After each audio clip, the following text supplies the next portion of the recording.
கேள்வி எண் 1. யாப்பின் உறுப்புக்கள் எத்தனை வகைப்படும்? 6 வகைப்படும். கேள்வி எண் 2. யாப்பின் உறுப்புக்கள் யாவை? எழுத்து, அசை, சீர், தலை, அடி, தொடை. கேள்வி எண் 3. பாக்கள் எத்தனை வகைப்படும்? 4 வகைப்படும். கேள்வி எண் 4. நால்வகை பாக்கள் யாவை? வெண்பா, ஆசிரியப்பா, கலிப்பா, பஞ்சிப்பா. கேள்வி எண் 5.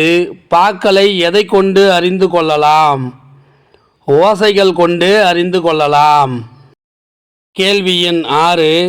ஒவ்வொரு பாவும் எதனால் வேறுபட்டது? ஓசையால் வேறுபட்டது. கேள்வி எண் 7. ஓசைகள் எத்தனை வகைப்படும்? 4 வகைப்படும். அவை செப்பல் ஓசை, அகவல் ஓசை, துள்ளல் ஓசை, தூங்கல் ஓசை.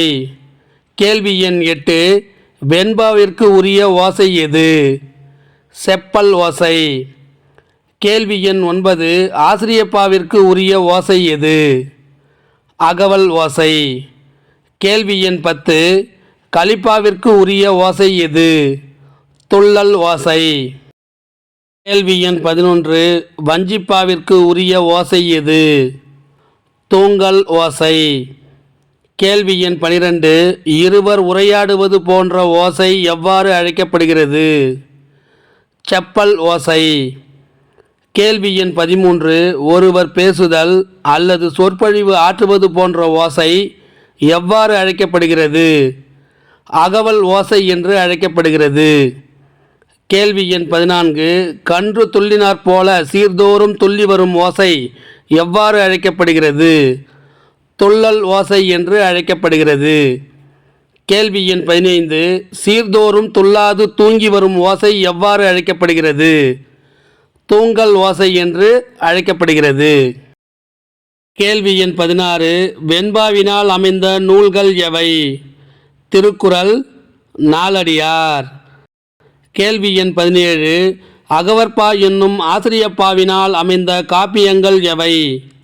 சிலப்பதிகாரம், மணிமேகலை, பெருங்கதை. கேள்வி எண் 18.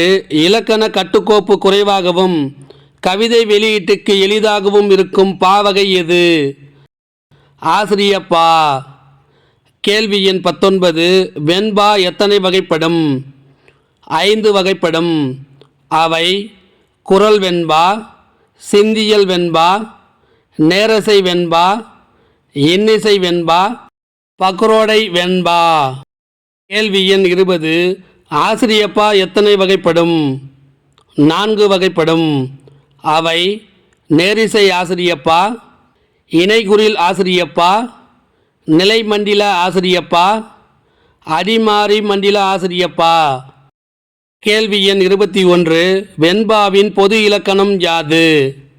செப்பல் ஓசை பெற்று வரும், ஈற்றடி முச்சீராகவும் ஏனைய அடிகள் 4 சீராகவும் வரும், இயற்சீர் வெண்சீர் மட்டும் பயின்று வரும், இயற்சீர் வெண்டாலை, வெண்சீர் வெண்டாலை மட்டும் பயின்று வரும், 2 அடி முதல் 12 அடி வரை அமையும். ஆனால் கலிவெண்பா மட்டும் 13 அடிக்கு மேற்பட்டு வரும். ஈற்று சீர், நாள், மலர், காசு, பிறப்பு என்னும் வாய்ப்பாட்டில் முடியும். கேள்வி எண் 22. ஆசிரியப்பாவின் பொது இலக்கணம் யாது? அகவல் ஓசை பெற்று வரும், ஈரசை சீர் மிகுதியாகவும் காய்ச்சீர் குறைவாகவும் பயின்று வரும், ஆசிரிய தாளை மிகுதியாகவும் வெண்டாலை, கலித்தாளை ஆகியவை விரவியும் வரும், 3 அடி முதல் எழுதுபவர் மனநிலைக்கேற்ப அமையும், ஏகாரத்தில் முடித்தல் சிறப்பு. கேள்வி எண் 23. நேரசை எத்தனை வகைப்படும்? 4 வகைப்படும். குறில் தனித்து வருதல், நெடில் தனித்து வருதல், குறில் ஒற்றுடன் வருதல், நெடில் ஒற்றுடன் வருதல். கேள்வி எண் 24. நிறை அசை எத்தனை வகைப்படும்? 4 வகைப்படும். அவை இருகுறில் இணைந்து வருதல், இருகுறில் இணைந்து ஒற்றுடன் வருதல், குறில் நெடில் இணைந்து வருதல், குறில் நெடில் இணைந்து ஒற்றுடன் வருதல். கேள்வி எண் 25. அலகிடுதல் என்றால் என்ன? அலகிடுதல் என்பது சீரை பிரித்து அசை பார்த்து அசைக்கேற்ப வாய்ப்பாடு காணுதல் ஆகும். கேள்வி எண் 26. ஓரசை சீர்கள் யாவை? நேர், நாள், நிறை, மலர், நேர்பு, காசு, நிறைபு, பிறப்பு. கேள்வி எண் 27. ஈரசை சீர்கள் யாவை? நேர் நேர் தேமா, நிறை நேர் புளிமா, நிறை நிறை கருவிலம், நேர் நிறை கூவிலம். கேள்வி எண் 28. மூவசை சீர்கள் யாவை?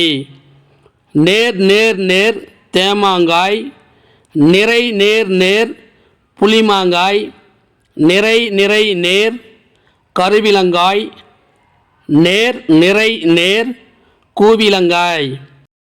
நேர் நேர் நிறை தேமாங்கனி, நிறை நேர் நிறை புளிமாங்கனி, நிறை நிறை நிறை கருவிலங்கனி, நேர் நிறை நிறை குவிலங்கனி.